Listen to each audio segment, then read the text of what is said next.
In the beginning, it was just a dream, one that not many believed in anymore. A challenger, one who would rise above the rest, one who would not need soul, nor would he die. But most importantly, he would not use charms. One who has too much time on his hands and decided to make an already hard game even harder. Welcome to the Hollow Knight No Charms run. Despite this being no charms, it's actually even more than that, because I'm an overachiever. I won't be using any charms. I will be playing on Steel Soul mode, which means if I die once, I lose my entire save progress. I won't be using spells in combat situations unless absolutely necessary. It doesn't really matter because I don't use spells anyway, but I figured I'd mention it anyway. Let's get into it. Upon starting the file, I immediately remembered, oh my god, I haven't played this game in 3 years. I forgot almost everything about this map, of where everything is, how to get to places. This game is very large. I don't know if you've seen a map of this game, but this is what the map looks like.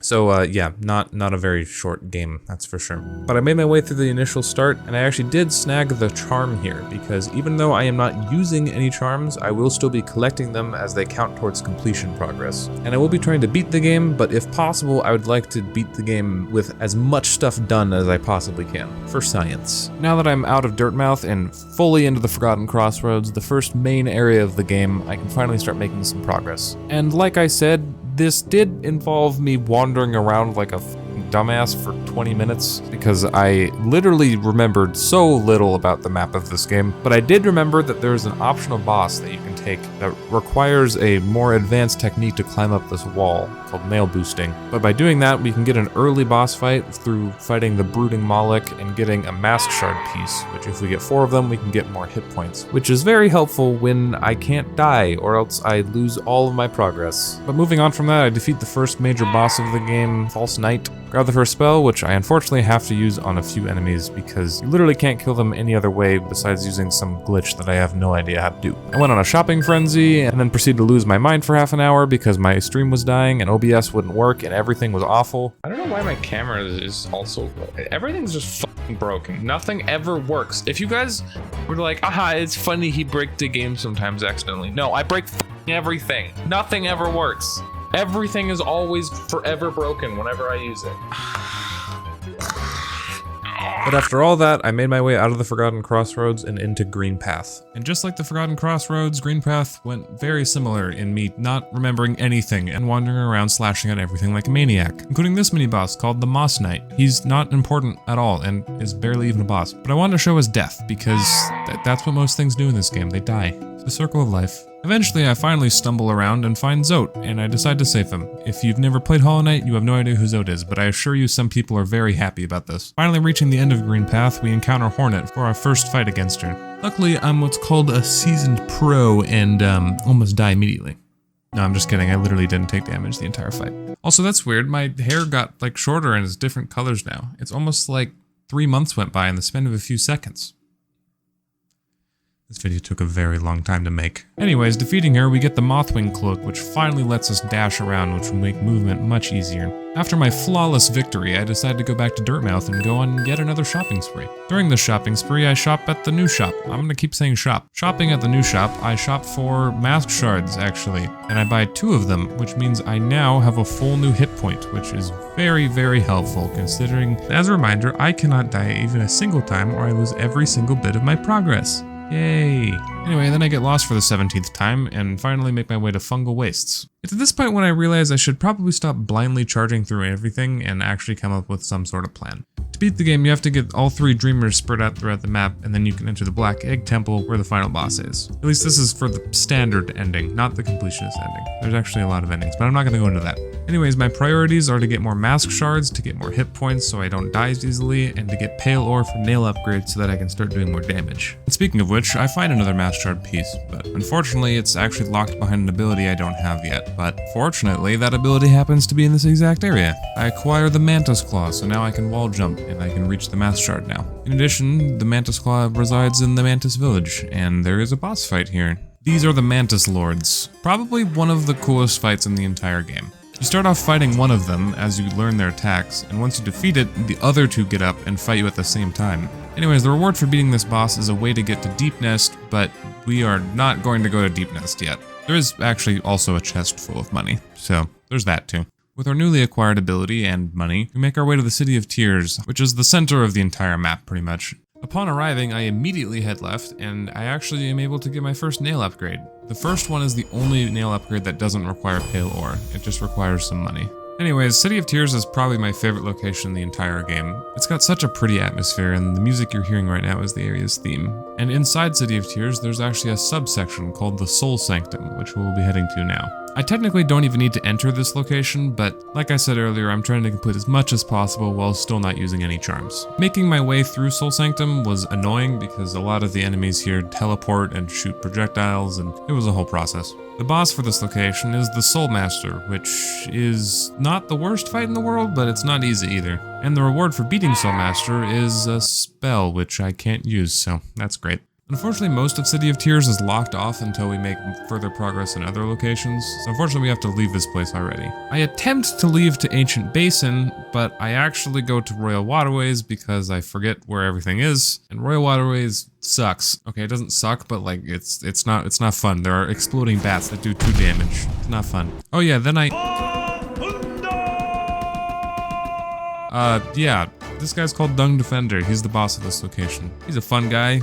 He, lives in shit. Defeating him, we actually can go to Ancient Basin now. Here in Ancient Basin, I make a series of very, very unfortunate mistakes. I take 3 damage trying to get a collectible, and then a swarm of enemies attacks me. And in this scuffle, they actually get me down to 1 hit point for the very first time in the entire run. But eventually, I can heal myself, and it's fine. Probably. Anyways, after a little challenge room, I get my first pale ore, which means that I can upgrade my nail again. And that is literally the only reason I came down to Ancient Basin for now, because everything else is locked off behind abilities I don't have yet. On my way out of Ancient Basin, however, I became a bit careless. I was climbing out of this broken down elevator shaft, and I accidentally took a bit too much damage. Uh-oh. Oh no. I was down to 1 hit point, and to heal in this game you have to damage other enemies to be able to heal yourself, but there were no enemies in this elevator shaft. So I wandered back to the group of enemies that almost killed me last time, and attempted to lure one over so I could kill it just to have enough health to not be on death's door. Oh my god. Oh god. Okay, we're good, okay. And so I was actually able to recover. I made it out with just 3 hit points and then was able to heal to full quickly after. But that was terrifying to say the least. And then my stream decided to have even more issues if that was somehow possible.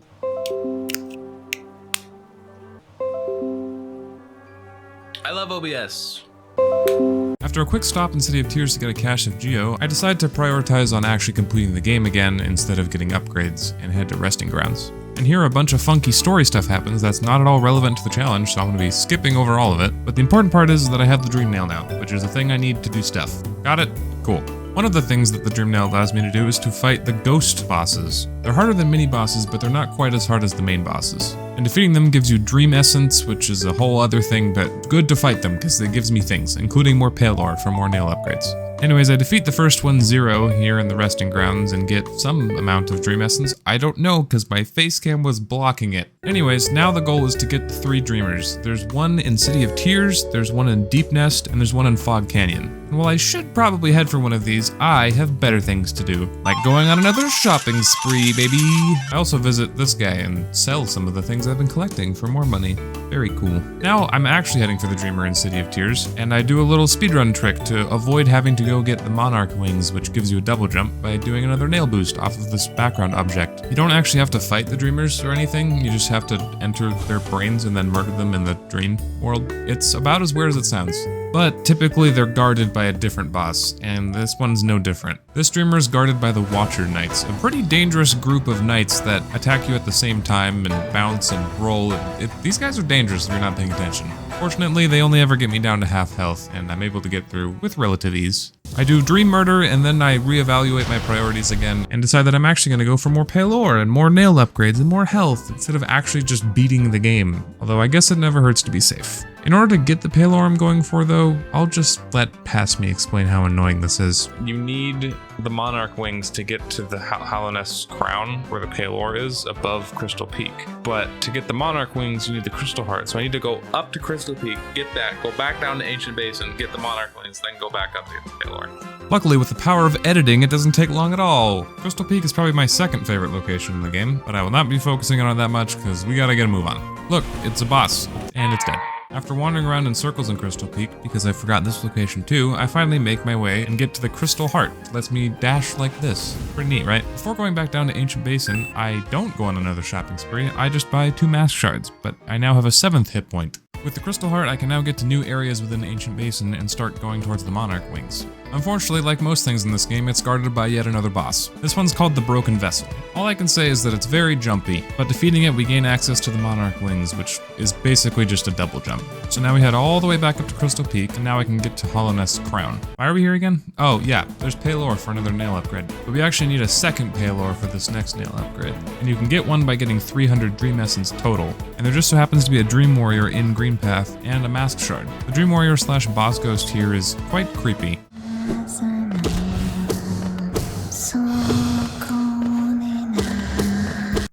Yeah, okay, let's move on. I need one more Mask Shard to get another full hit point, but I can get that while I'm in Deep Nest getting the Dreamer that's there. So I'll quickly go and get my nail upgrade and head to Fog Canyon to get the Dreamer there. I am definitely not avoiding Deep Nest. Definitely. To get to the Dreamer in Fog Canyon, normally you would have to get Isma's Tear and Royal Waterways to be able to not take damage in this acid.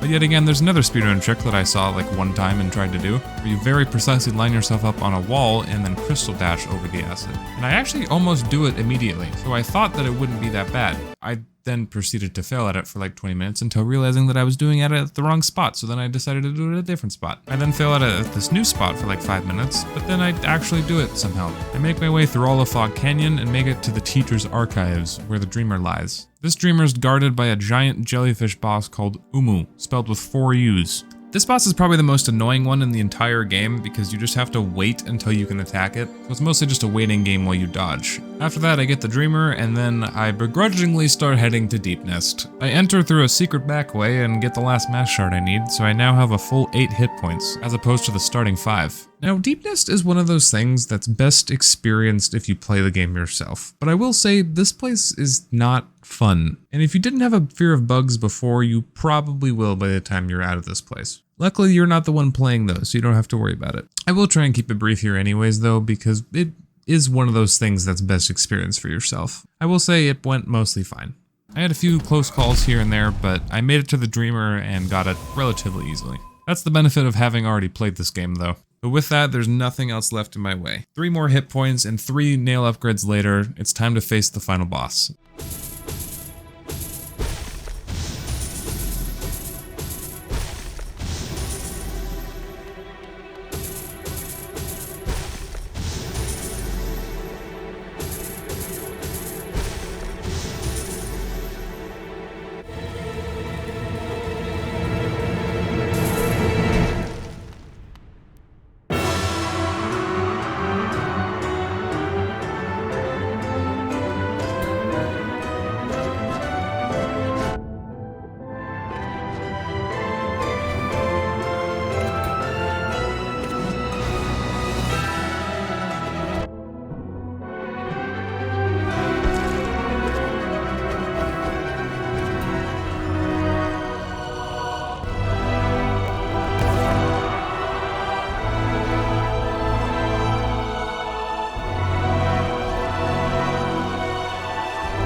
And that's it.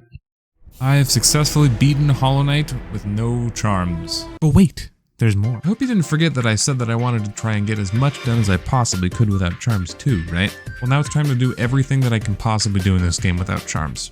I beat the Hollow Knight with 43% completion. Let's see if I can get that to the max of 112%. To do that though, I need to do so many things. I have to defeat all 15 main bosses, collect all 40 charms, I have to defeat all 7 Dream Warriors, I have to get all 3 Vessel Fragment upgrades, I have to get all 4 nail upgrades, I have to get all 3 nail arts, all 4 mask upgrades, I have to beat all 3 Colosseum trials, I have to get all spells, and I have to do DLC stuff. Let's just go and knock it off one at a time to make things simple, even if it's not going to take place exactly chronologically.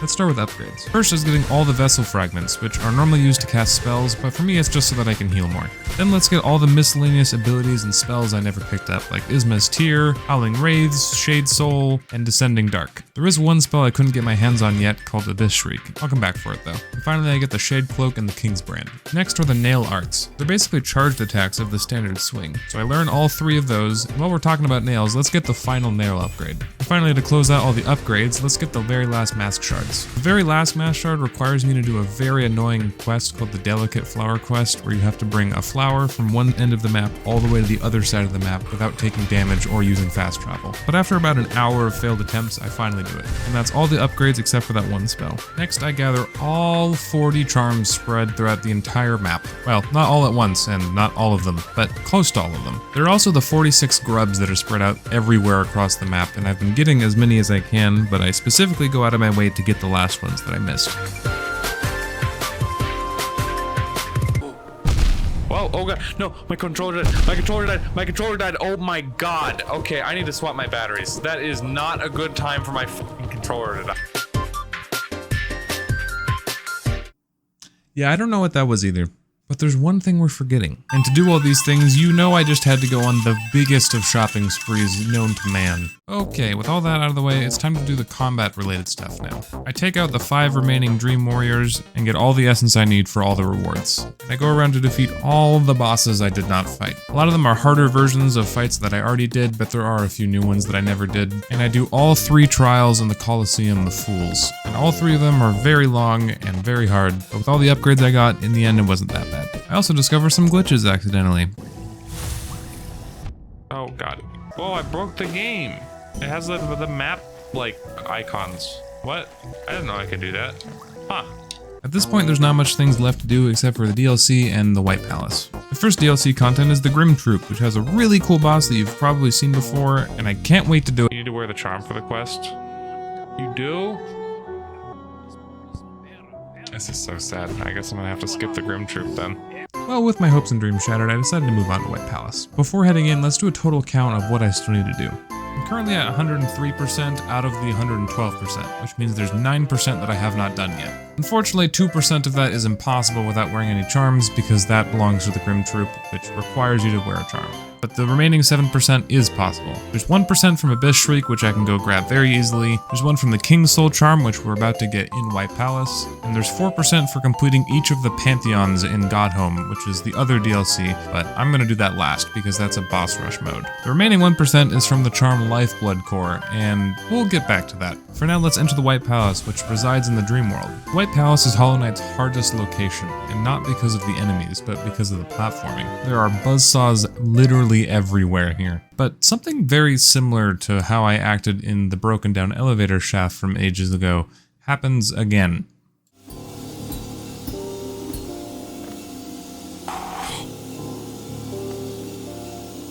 Oh wait, if I just do a dash, it lines me up perfectly, right? I think it does.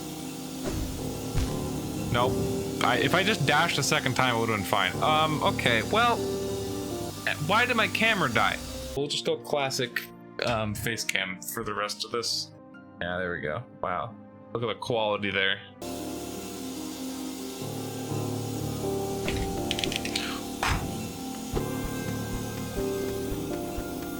I don't know if I'm making it through here, guys.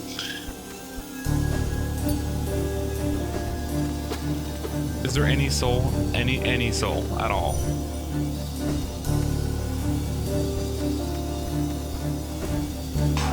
My god.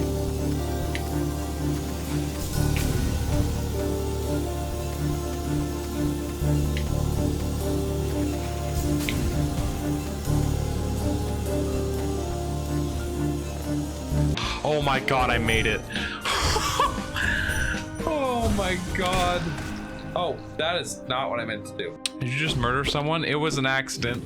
Okay, so that was terrifying. And after that, I don't know why, but I decided to do what's called the Path of Pain, a completely optional platforming challenge that doesn't help me in any way, but I just wanted to flex, I guess. I honestly don't know. But, I mean, I do make it through the whole thing without dying, so hooray. Anyways, I returned to progressing through White Palace to try and get to the King's Soul, and then something else starts happening. That was too low? Oh my god, okay, I need to be careful. I literally am getting closer to dying here in the normal King's Palace just because I'm not paying attention than I am in actual Path of Pain. Okay. This is kind of bad. There we go. Okay, so how far does my... that is not what I meant to do. Okay, I was trying to test how far my dash went, but that is not what I meant to do. Okay. It's fine. Everything's fine, guys. Okay, let me test this in the air.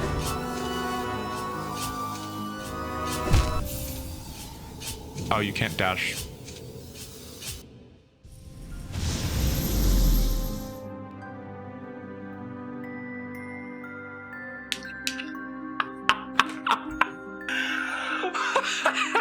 Okay, so I might have made a bit of an oopsie.